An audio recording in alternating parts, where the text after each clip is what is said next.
Nabi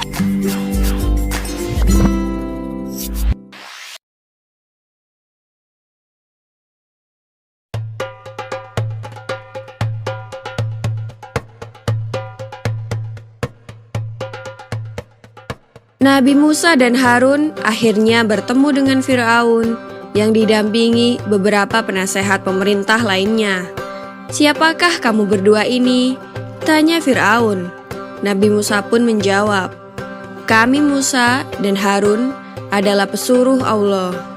Kami diutus kepadamu agar kau membebaskan bangsa Israel dari perbudakan dan penindasanmu, dan menyerahkannya kepada kami agar mereka menyembah kepada Allah dengan leluasa dan menghindari siksaanmu."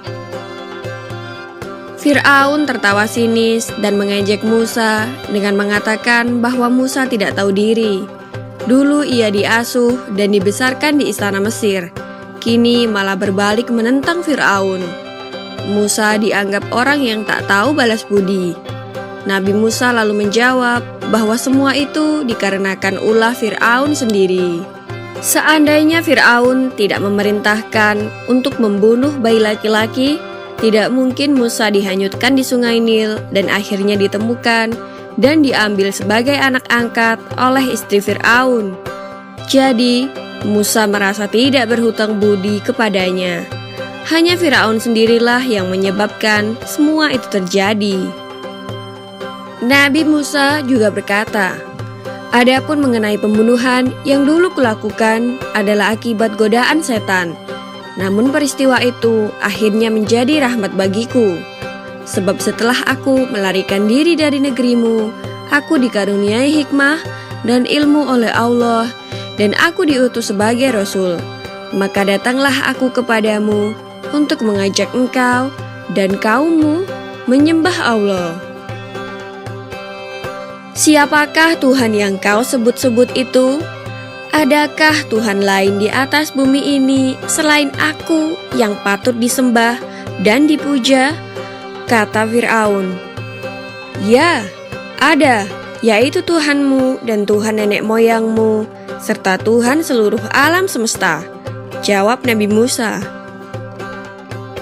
Demikianlah terjadi perdebatan antara Musa dan Fir'aun. Fir'aun sama sekali tak dapat menolak alasan Musa yang diwakili Harun. Fir'aun akhirnya mengancam Musa dan Harun dengan berkata, "Hai Musa, jika engkau mengakui Tuhan selain aku, maka pasti engkau kumasukkan ke dalam penjara." Nabi Musa berkata, "Apakah engkau akan memenjarakan aku walaupun aku dapat membuktikan dan memberikan tanda-tanda kebenaran dakwahku?"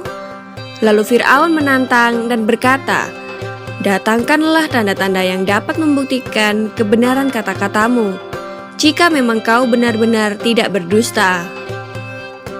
Musa kemudian melemparkan tongkatnya. Mendadak berubahlah menjadi ular yang merayap ke arah Fir'aun. Fir'aun pun lari ketakutan dan minta agar Musa menangkap lagi ularnya. Begitu Musa menangkap ular itu, berubahlah menjadi tongkat lagi. Meski mujizat Nabi Musa telah dikeluarkan, Fir'aun tetap belum percaya. Ia mengira Musa telah mengeluarkan ilmu sihir. Maka ia hendak mengumpulkan ahli-ahli sihir di seluruh kerajaan Mesir untuk bertanding melawan Nabi Musa. Tantangan itu disampaikan kepada Musa, dan Musa menyanggupi tantangan itu. Pada hari yang telah ditentukan, berkumpullah para ahli sihir Fir'aun. Para penduduk pun turut menyaksikan adu kepandaian sihir itu. Musa mempersilahkan para ahli sihir andalan Fir'aun untuk menampilkan keahliannya terlebih dahulu.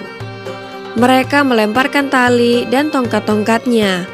Tak lama kemudian, tali-tali dan tongkat yang mereka lemparkan itu berubah menjadi ular. Jumlahnya ribuan ekor.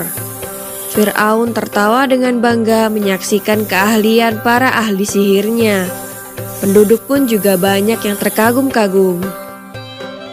Dengan tenang, Nabi Musa melemparkan tongkatnya. Tongkat itu segera berubah menjadi ular yang sangat besar dan langsung memakan ular-ular para ahli sihir Firaun. Dalam waktu singkat, ular-ular para ahli sihir Firaun itu habis dimakan oleh ular Nabi Musa. Para ahli sihir itu merasa heran. Apa yang ditampilkan Musa bukanlah sihir yang seperti mereka pelajari selama ini.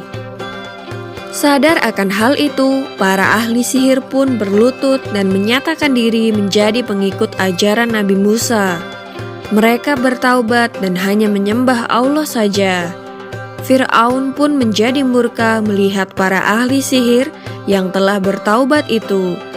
Ia mengancam akan menyiksa para ahli sihir itu dengan siksaan di luar batas perikmanusiaan. Namun para ahli sihir itu tidak merasa takut. Mereka tetap memilih menjadi pengikut Nabi Musa. Sejak saat itu, terdapat dua aliran di Mesir. Yang pertama adalah mereka yang menyembah Firaun, dan yang kedua adalah para pengikut Nabi Musa.